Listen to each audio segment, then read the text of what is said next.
Dear friends, thank you for your attention to Ukrainian people, and for supporting our independence and our Ukrainians.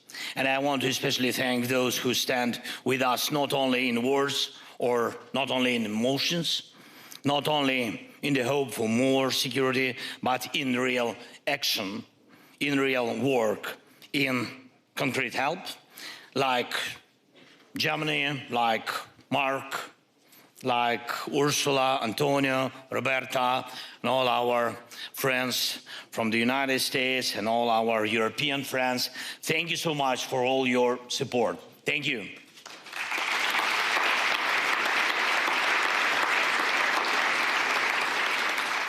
And if you are a European leader and you meet Mark Rutte, you will definitely hear the word pearl.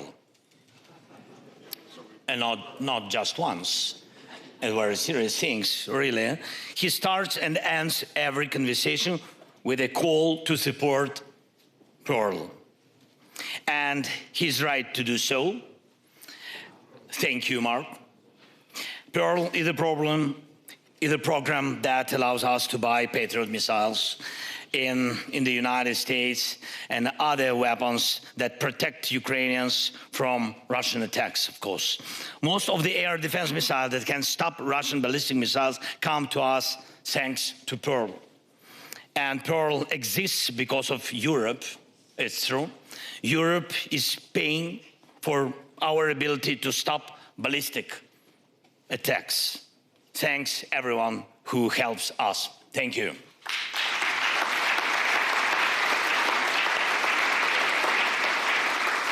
And honestly, one of the worst things a leader can hear in wartime is a report from the Air Force commander saying the air defense units are empty.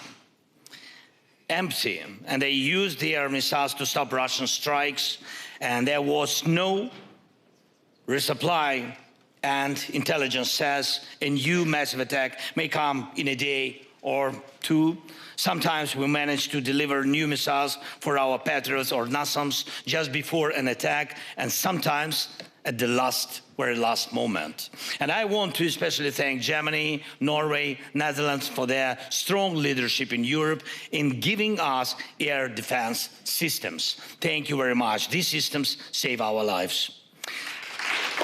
And thanks to every European leader who invests in Pearl and in other joint defense programs. And I'm proud of our soldiers who repel Russian attacks and of our logistic teams who have kept this system working for 4 years. And I'm proud of our nation.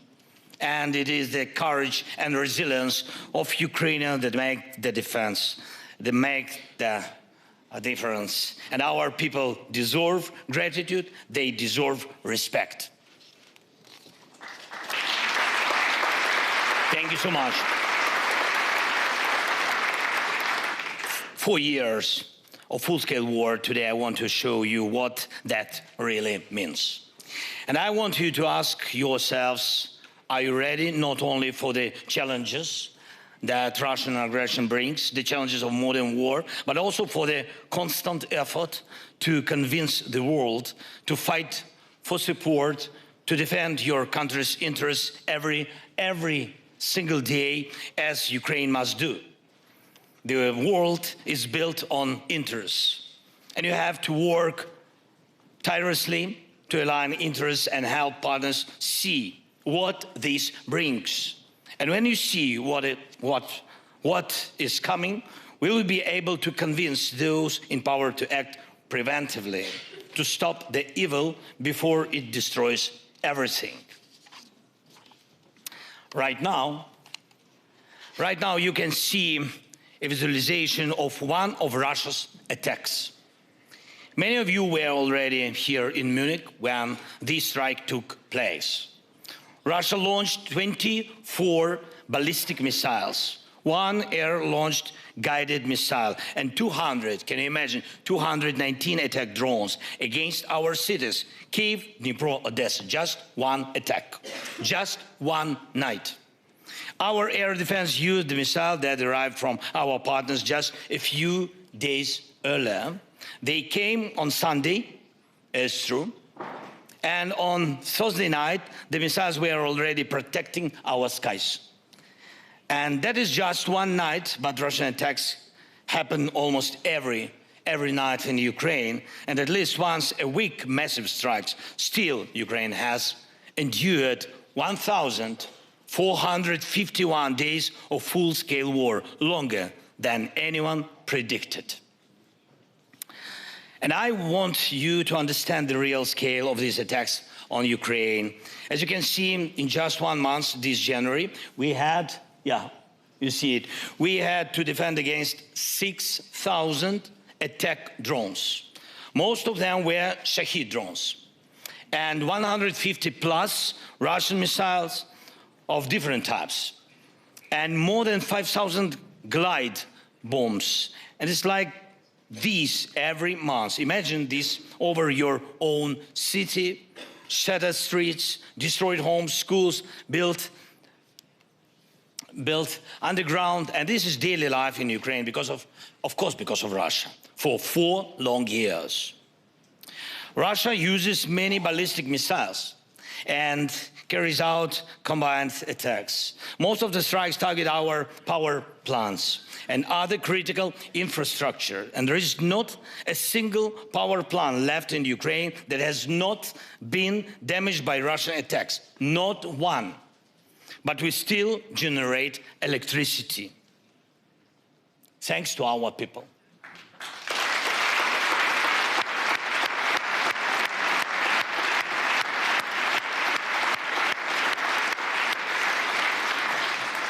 And we have kept our system running thanks to physical protection of the facilities and thanks to everyone who helps us with air defense. Just as important, Ukraine still has power because of our people, thousands of workers who serve millions. And when I see our energy workers, our repair crews, rescue teams, I see something that is often missing in politics.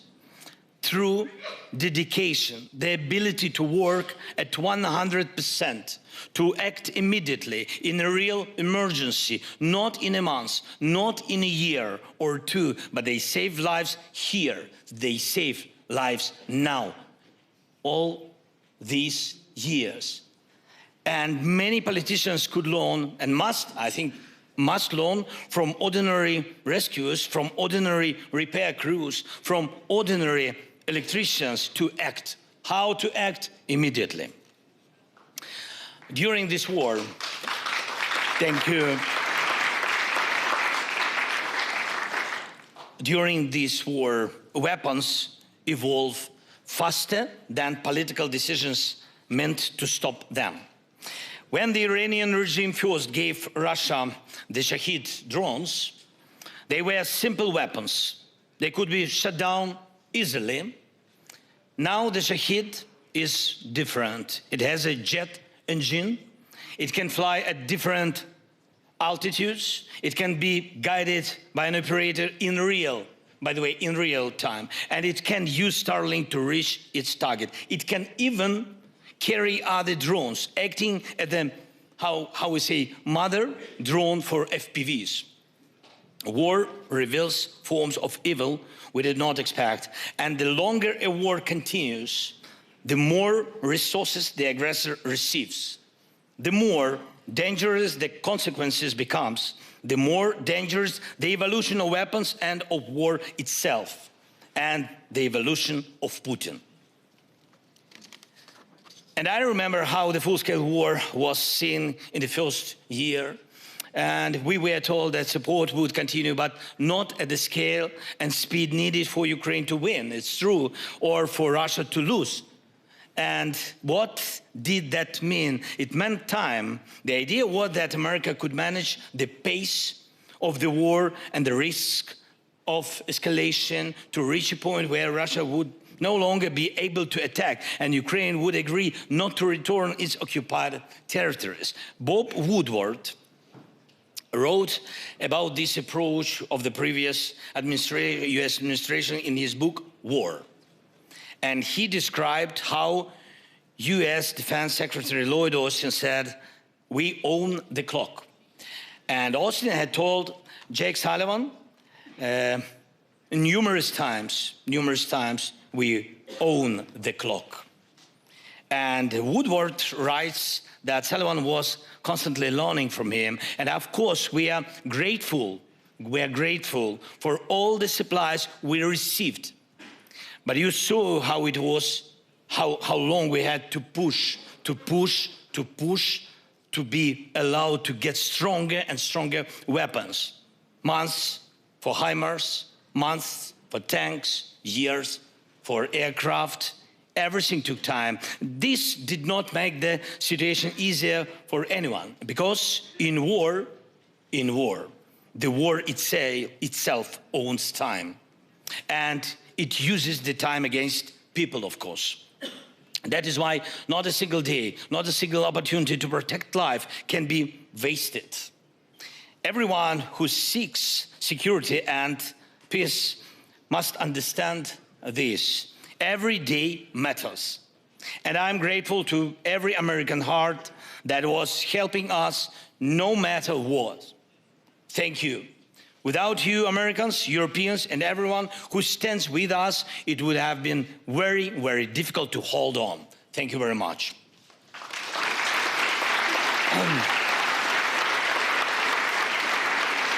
Right now, on the streets of Munich and other cities, people are calling for support for freedom in Iran. We saw it. And Ukraine does not share a border with Iran.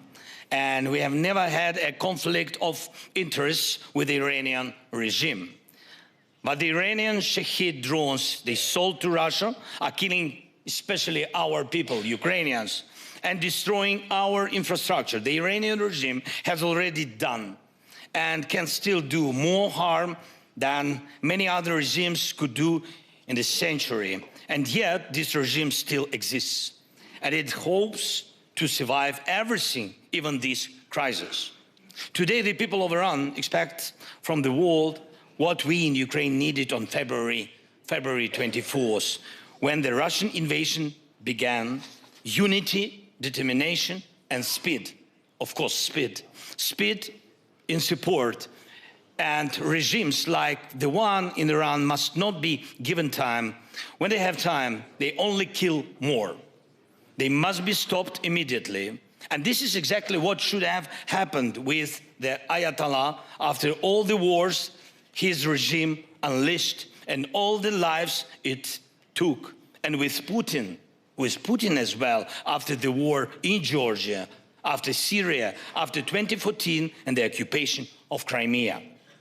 But even in these conditions, when we cannot know how long this war will last, we do everything to keep life going. And today, Ukraine has more experience than anyone in the world in defending against all types of drones. Every night we face fewer than 100 Shahed drones. Some nights there are 400 or even 500 attack drones. And Ukrainians shut down almost 90. Can you imagine? 90% of them. But still not 100. And we are doing everything to increase that rate. Among other tools, we use different types of interceptors. And what you see now are real videos of those interceptors, by the way. Together with our partners, we are producing more and more of them each day. And we will reach the point where we produce enough to make Shahed drones meaningless for Russia. But the key words here are together with partners. And there is no country in Europe that could rely only on its own technology and money to defend itself. In a full-scale war, no one would stand alone. That is why, while we invest in interceptors and protection, Russia invests in breaking unity between all of us. our unity with you, unity in Europe, unity in the Euro-Atlantic community. They want to break it. Why? Because our unity is the best interceptor against Russia's aggressive plans. The best one, and we still have it.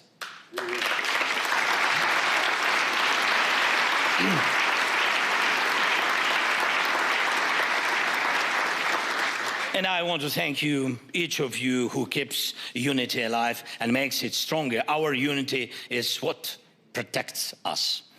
Hundreds of production sites are already operating in Ukraine and in partner countries, and we have the Danish model. Thanks, Meta, your team, your people, investing in weapons production in Ukraine. We have joint drone production here in Germany, and it officially started yesterday, thanks to everybody and to Friedrich. And we have the joint artillery initiative with Czechia. I see Peter, hi. Thank you so much. And we are doing a lot together with the Nordic countries, with the UK and France, Netherlands, Italy and Poland and United States, Canada and Turkey. There are important changes in Japan thanks to Prime Minister, government, and we all value that Japan stands with us in the coalition of the willings. And there are strong decisions from Europe, including 90 billion euros for 2 years for us. Thank you so much.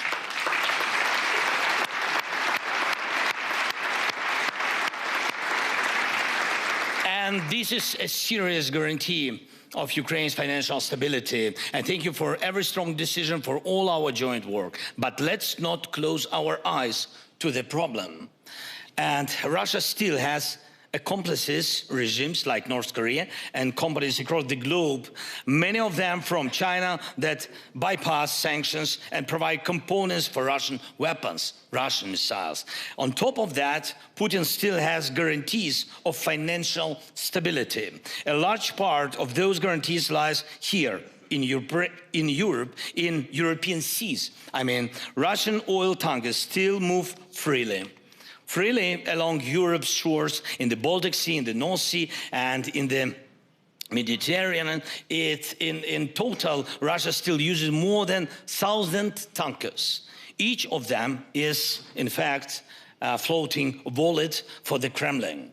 And I recently discussed this with President Macron, with President von der Leyen, and with other leaders, and thanked them for their willingness to fix this. We spoke about updating European legislation so that Russian tankers can not only be detained, but blocked. This is important, to block all these tankers, and they are all confiscated, the way the United States acts against shadow-less tankers near its own shores. And it works, really. Without all money, Putin would not have money for this war. Let's make it possible. And now I want to speak about the cost of war on the ground. What does 1 month of war mean for Putin? Just in December, our forces eliminated 35,000 occupying soldiers, killed and badly wounded. In January, there were fewer Russian assaults, and as a result, Russia's losses were about 30,000 killed and badly wounded. There is even a clear price Russia pays for every kilometer of occupied Ukrainian land. On the Donetsk front, it's one of the most intense areas, and everybody knows about it. The price Russia pays for 1 kilometer now is 156 soldiers. Putin is not concerned about this now, but there is a level at which he will start to care, I'm sure. Every month, Russia mobilizes about 40,000 people, a little bit more, 42, 43 sometimes. Not all of them reach the front line. So overall, the size of the Russian contingent in Ukraine is not growing this year. For our army, the mission is clear: to destroy more Russian occupiers, because they are occupiers. And the goal is specific, at least 50,000 per month. Even for Russia, that would be serious, I'm sure. And it would affect Putin's decisions, because we are speaking mainly about frontline troops, those leading the assaults and attacks. Mr. Ischinger said in an interview before this conference that as long as Ukraine is defending Europe, the danger is not so great. And if we speak plainly and maybe a bit cynically, that is more or less the situation today. But look at the price. Look at the price. Look at the pain Ukraine has gone through. Look at the suffering Ukraine has faced. It's Ukrainians who are holding the European front. Behind our people stand an independent Poland and the free Baltic states. There can be a sovereign Moldova and a Romania without dictatorship. And even one victor can think about how to grow his belly, not how to grow his army to stop Russian tanks from returning to the streets of Budapest.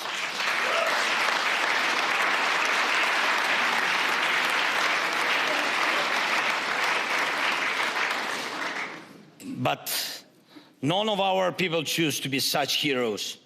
Ukraine did not choose this war. And it's wrong to assume that this is a permanent arrangement that others can stay safe behind Ukraine backs forever. Ukrainians are people, not terminators. Our people are dying too. That is why we are doing everything to stop this war and to guarantee security. But the problem is this: Putin is no longer interested in anything else. Putin does not live like ordinary people. He doesn't walk the streets. You will not see him in a cafe. His grandchildren do not go to the normal kindergartens in their hometown. He cannot imagine life without power or after power. Normal things do not interest him. Putin consults more with Tsar Peter and Empress Catherine about territorial gains than with any living person about real life. Can you imagine Putin without war? Be honest. Right now, his focus is on Ukraine, and no one in Ukraine believes he will ever let our people go. But he will not let other European nations go either, because he cannot let go of the very idea of war. He may see himself as a Tsar, but in reality, he is a slave to war. And if he lives another 10 years, we can understand it can be war can return or expand. That is why we say there must be real security guarantees for Ukraine and for Europe, strong security guarantees. And we know clearly what those guarantees must include. And we have strong agreements ready to sign with the United States and with Europe. We think that the agreement on security guarantees should come before any agreement to end the war. Those guarantees answer the main question: how long there will be no war again? And we hope President Trump hears us. We hope the Congress hears us. We hope American people hear us. And we are grateful for all the real help. Thank you.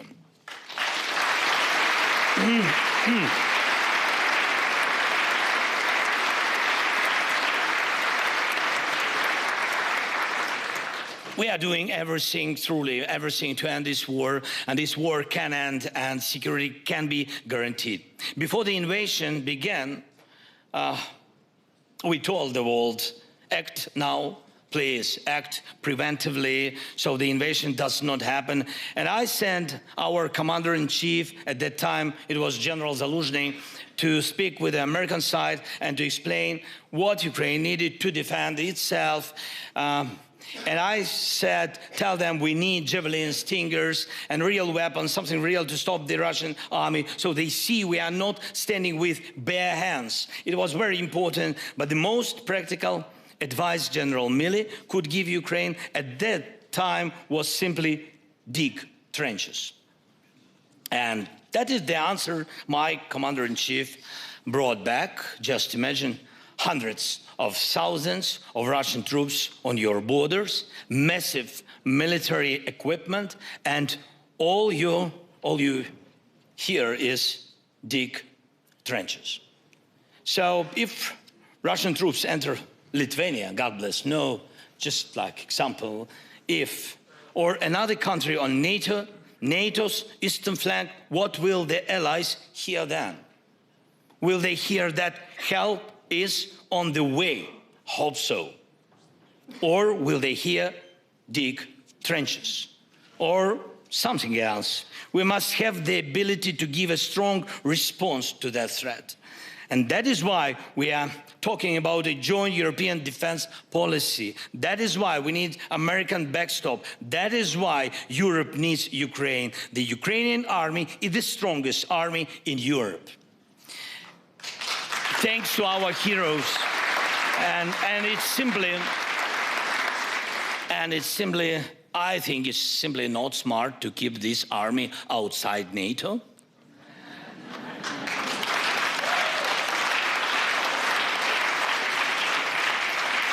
But at the very least, let that be your, friends, your decision, not Putin's decision, please.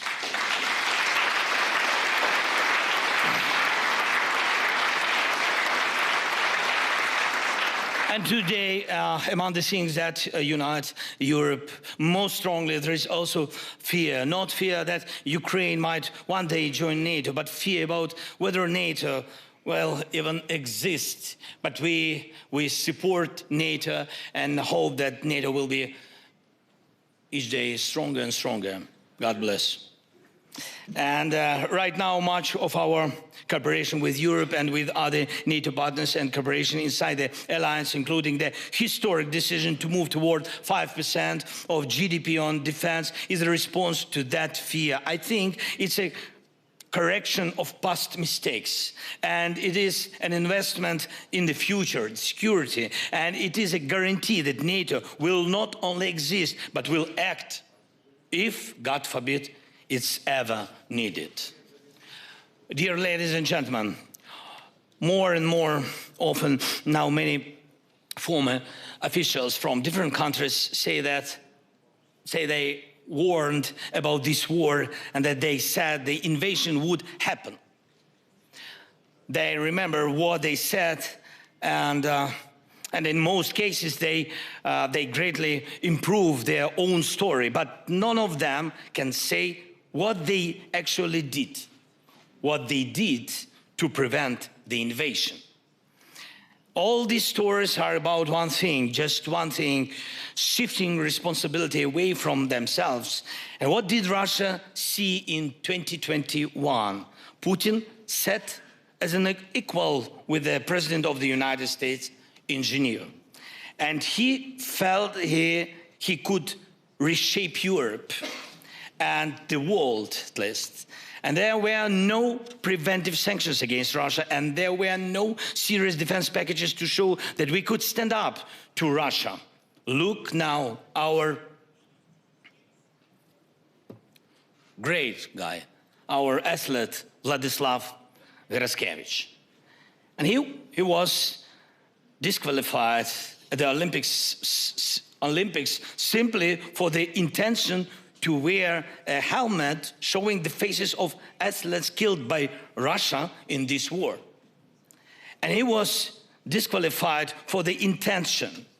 When in 2021 we clearly saw Putin's intent and asked for preventive sanctions to stop the invasion, we were told, first, there must be a crime, and only then can there be punishment. And Kamala Harris, I remember, said this, but with Russia, you cannot leave a single loophole Russians can use to start a war. As they say in Russia, first get into the fight, and then we'll see what happens. That is how they do everything. That is how they start wars. And that is how they conduct negotiations, not to end the war, but to avoid ending it and just to buy time. As people now look back at the time before the Russian invasion, what will be said about this moment 4 years from now? And will some of today's powerful leaders look for ways to avoid responsibility and to justify themselves? There were different options before the invasion. There are options now. I think so. And when we say that Russia must not be rewarded for this war, we are saying the same thing we said before the invasion. Russia must not be given hope that it can get away with this crime. Everyone must respond already at the stage of intent, the intent to kill, the temptation to continue aggression. Please remember the moment when Russia began to take diplomacy most seriously during these 4 years. It was when our deep strikes against Russian oil refineries began to work and when everyone started talking about tomahawks. That shows exactly how to deal with Russia and what Russia actually hears. It hears strength. The stronger we are, the more realistic peace becomes. A lot of time now is spent on negotiations. We truly hope that the trilateral meetings next week will be serious, substantive, helpful for all of us. But honestly, sometimes it feels like the sides are talking about completely different things. The Russians often speak about some spirit of anchorage. And we can only guess what they really mean. The Americans often return to the topic of concessions. And too often those concessions are discussed in the context only of Ukraine, not Russia. Europe is practically not present at the table. It's a big mistake to my mind. And it is, I think we Ukrainians who are trying to bring Europe fully into the process so that Europe's interests and voice are taken into account. This is very important. And Ukraine keeps returning to one simple point. Peace can only be built on clear security guarantees. Where there is no clear security system, war always returns. Ukraine will do everything, truly everything, to make these negotiations successful. We have invested in this process, and we are in constant contact with Steve Witkoff, with Jared Kushner, and with everyone President Trump appoints. Today, we are meeting with Secretary of State Marco Rubio, and Ukraine wants the result of all these efforts to be real security and real peace. Real peace. Not what came out of Geneva in 2021, not what the Russians hope for from this so-called spirit of anchorage. And it seems Putin hopes to repeat Munich, and not Munich 2007, when they only spoke about dividing Europe, but Munich 1938, when previous Putin began dividing Europe in reality. It would be an illusion to believe that this war can now be reliably ended by dividing Ukraine, just as it was an illusion to believe that sacrificing Czechoslovakia would save Europe from a great war. And when people ask today what the price of a deal could be, our answer is simple. The main thing is that in 4 years, the civilized world is not forced to justify itself again, to shift the responsibility, and not forced again to look for someone else to blame.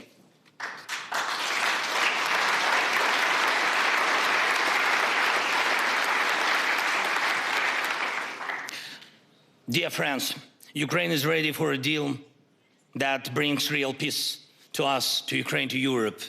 And I'm confident that this war can be ended, and ended with dignity. This is the most important for us, with dignity. And we have given our partners everything we believe such a deal must include.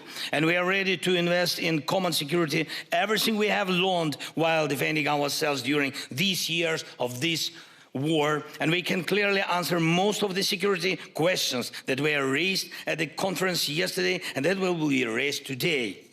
And right now, as we work together to protect lives in Ukraine, we are building a new system, a new security, a new response architecture, new approaches to protect lives in any European country when needed. Our wall of drones is your wall of drones. Our expertise in drones is a part of your security. Our ability to stop assaults and Russian sabotage can also be part of your defense. Europe needs a real common defense policy, just as it already has so much in common in the economy, in law and in social policy.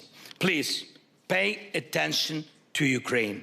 And if exactly that had happened earlier, this war would not have begun.